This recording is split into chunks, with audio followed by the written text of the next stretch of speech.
Good morning. Welcome to the first edition of Sunday Morning in the Cave. I'm Bill, and this is my cave. Some of the things we're going to do on this channel is we're going to talk about some of the various things I've been working on throughout the week. If you know me, I'm kind of a regular guy. I got a normal day job, 9 to 5, and I get just enough time to get out there and be dangerous in terms of getting out and doing some fly fishing and camping. And so we're going to go over some of that stuff. I'm going to talk to you about some trips that I have coming up and some trips that I've had in the past and let you know how we did. Most of my trips are going to be more towards the North Carolina mountains area. Last week we we camped out at Stone Mountain. We ended up fishing the Mitchell River and we did really well out there, and I'll show you the fly that was working there. It was a modification of a Pat's rubber leg that I tie. I don't know if you can see it all. It's this guy right here, and we're going to do a little tutorial of that in some way, shape, or form sometime soon. Next few trips I have up in April coming up, I'm doing a guide trip with some folks at River's Edge.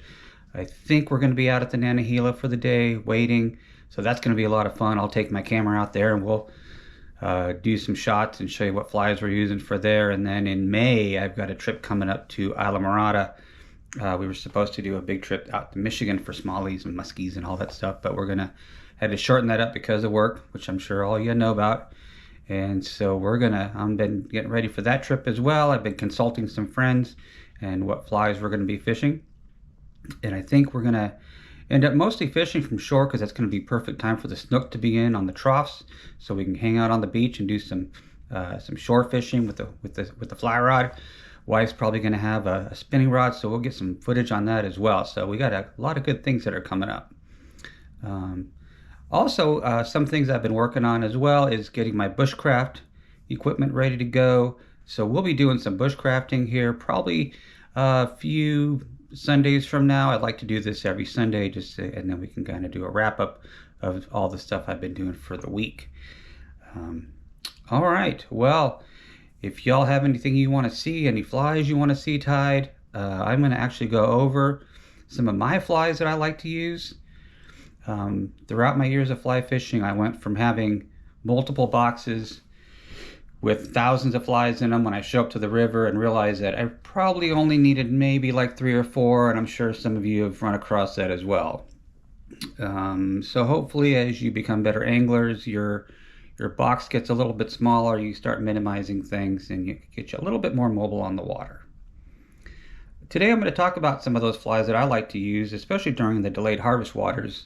Here in North Carolina, South Carolina, they also work real well in Tennessee as well as in Georgia, which hopefully we'll be doing some trips to Georgia this summer as well. I usually keep a handful of flies. Like I said, I used to keep a whole boatload of them, and then I had another box in my car with them, and really didn't find much use for them except taking up space and just becoming confused on what I wanted to do. So as far as delayed harvest goes, you know, there's a handful that they want. I'm not talking about going out west. Now, if y'all are going to be going out west, or if you're going to be going somewhere else, like after some wild trout, that's a whole nother story. But I'm going to cover just some delayed harvest because I know there's a lot of people out there. You guys get one day out to fish, maybe once a month. And if you can clip that delayed harvest time that gets you out there, it's fairly easy fishing. It's fairly easy waiting, depending on where you go. It's a great time. You can take the kids, put a fly rod in their hand, even just fish a half day, get a good number of fish, and then go have a nice lunch or go on a hike or something.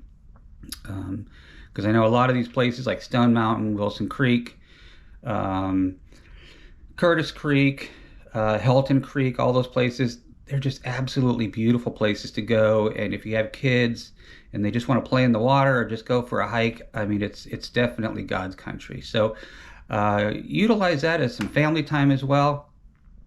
But anyway, so let's go ahead and get started on the flies that I like to use when I'm out on the delayed harvest.